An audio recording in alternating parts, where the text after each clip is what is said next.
Assalamualaikum warahmatullahi wabarakatuh. Kembali lagi bersama di channel Mafia Ilmu. Semoga video ini bermanfaat dan jangan lupa untuk subscribe.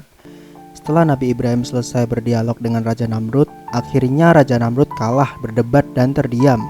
Habis itu Nabi Ibrahim tetap melanjutkan dakwahnya lagi dengan mengajak orang-orang dan banyak yang menolak ajakannya tersebut.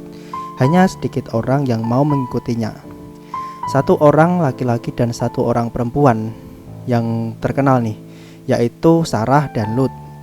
Yang Sarah akhirnya dijadikan istri Nabi Ibrahim dan Lut di kemudian hari diangkat Allah Subhanahu wa taala menjadi nabi. Setelah mereka hijrah dari negeri Babylon, mereka menuju ke kota Aur dan Haran. Kemudian mereka pergi ke Palestina. Dari perjalanan hijrahnya itu, Nabi Ibrahim mempunyai misi, yaitu untuk mengajak manusia hanya menyembah Allah. Kemudian Nabi Ibrahim dan Sarah menuju ke Mesir, lalu bertemu seorang raja, dan seorang raja itu menyukai Sarah dan sampai-sampai memberikan budak ke Sarah. Nah, budak itu bernama Hajar. Setelah sekian lama Sarah dan Nabi Ibrahim tidak mempunyai anak, akhirnya seorang budak itu yang bernama Hajar dijadikan istri kedua Nabi Ibrahim atas permintaan Sarah sendiri. Setelah Nabi Ibrahim menikah dengan Hajar, beliau dianugerahkan anak laki-laki yang bernama Ismail. Dan beberapa selang waktu kemudian Sarah juga melahirkan anak yang bernama Ishak. Dalam selang beberapa waktu yang lama, kehidupan rumah tangga Sarah dan Hajar kurang harmonis. Dan akhirnya Allah Subhanahu wa taala mengutus Nabi Ibrahim memisahkan istrinya yang bernama Hajar. Lalu ia membawa Hajar dan Ismail ke sebuah lembah yang tidak ada orang dan tidak ada sumber makanan dan air.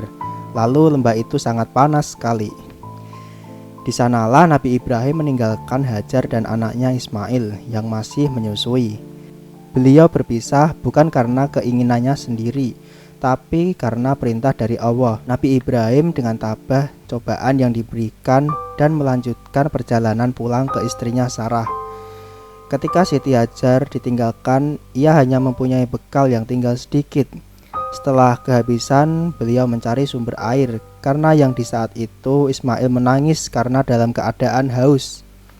Siti Hajar tidak menyerah untuk mencari air mulai dari ia ke Bukit Sofa dan sampai ke Bukit Marwah. Dan itu pun tidak dapat sumber air. Itu dilakukan hingga 7 kali. Kejadian tersebut saat ini diabadikan Allah Subhanahu wa taala, yaitu termasuk rukun haji dan umroh.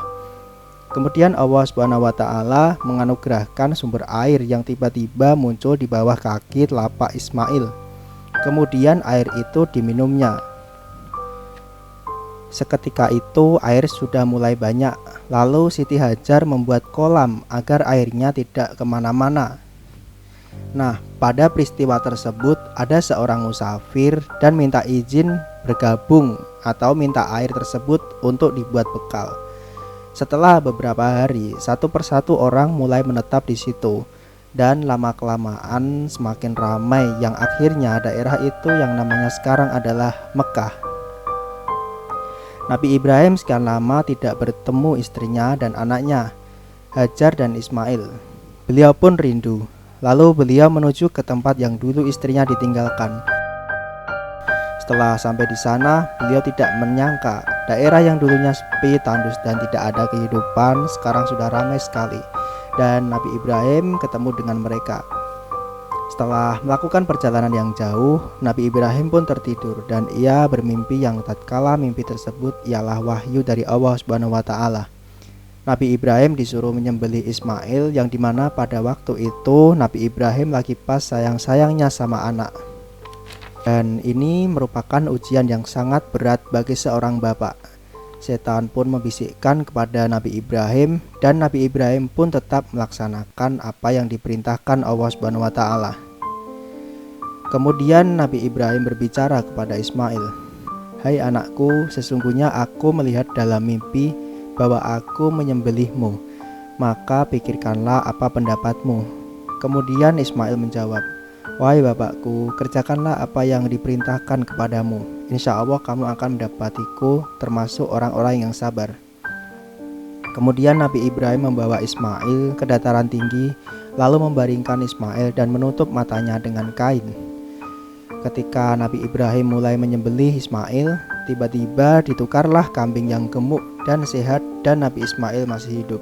Inilah keajaiban dari Allah Subhanahu wa taala.